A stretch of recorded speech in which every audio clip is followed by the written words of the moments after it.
Hello guys, so today I'm going to be talking about all the campaign calling card challenges, and I'll be starting off with the Dark Ops ones because it's where people struggle most, and then we'll get into the story ones, and I'll just give you some tips to finish it quickly if you're looking to do that. So without further ado, we'll just dive right into it. So the first calling card challenge for the Dark Ops is the Retro Gamer, which is unlocking all the arcade machines in the campaign.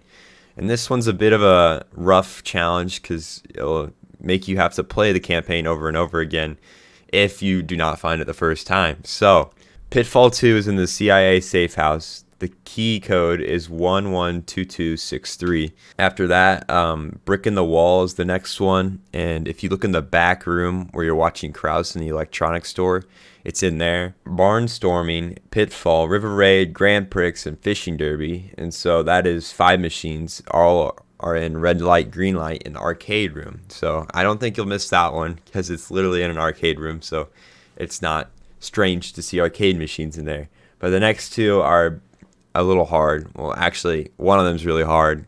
This one took me forever to find. So in Break On Through, which is the Vietnam mission where you're going through scenarios, boxing is found if you take the left path at the ruins and you fight the Vietnamese in the tree, and then you go right. But to get it, you have to go to the end of the waterfall and jump to the left, and then you can drop down on top of it. Kaboom is in the same mission, but it's in a third scenario when you're running through the hallway, and there should be a door open on your left that's in a dark room. It's pretty hard to miss, so I think you'll all get that one. But those are all the arcade machines, and once you get that, you unlock the Retro Gamer calling card. And while we're talking about Break On Through, the third calling card for Dark Ops is to attempt to jump to your death on Break On Through. So if you go to the bridge on the left path and then you jump off, you'll get a calling card for doing so. The third calling card we're going to talk about is what do the numbers mean? And this is when you decrypt the Operation Chaos floppy disk, which is a bit of a struggle. It's pretty much a big brain teaser. What you have to do to decrypt it is so you start off with the newspaper, and it'll highlight a couple letters in red. And with those letters, you have to decipher a city. And once you do that, you take the 4-digit code next to the city, and you use that 4-digit code to input for your first answer to the floppy disk. And for the second answer, you'll have to use the coded message thing, and it has red and blue on it. And it's basically just to find the difference. You look for the pattern. It's stuff you do in like math class in 8th grade-ish. It's not too bad. And then once you find that, you take that 4-digit code, and then you find the city that corresponds with it, and that's your second answer. Basically, you put the first 4-digit code you find, and you put the last city you find, and that cracks the floppy disk.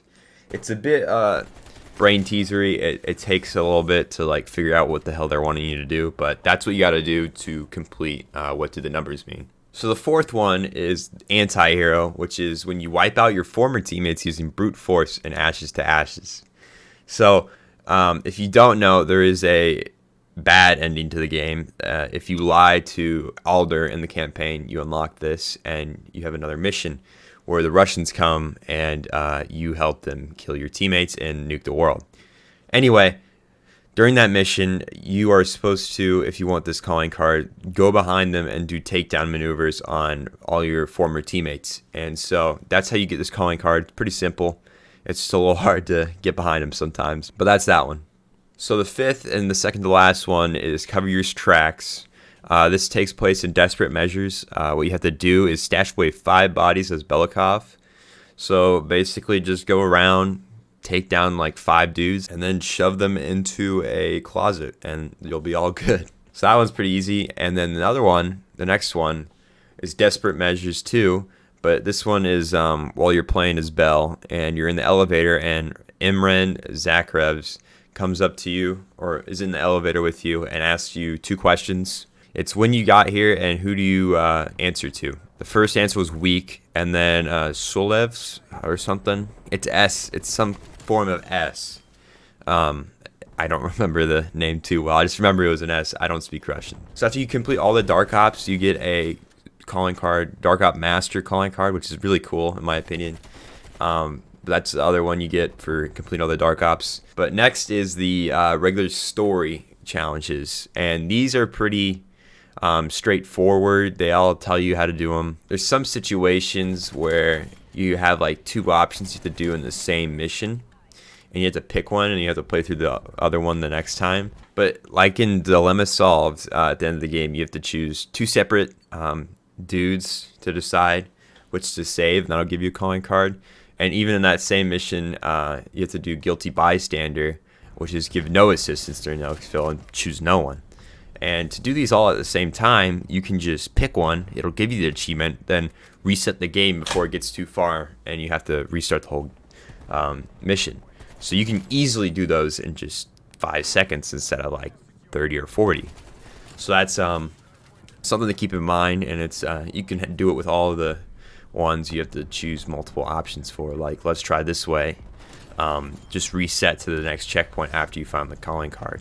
Basically, all of the regular career calling cards are pretty straightforward. You can easily figure them out. I don't really think there's anything questionable on these. Let me know if there is, and I can answer your questions in the comments. Thank you for watching, and I will see you guys next time.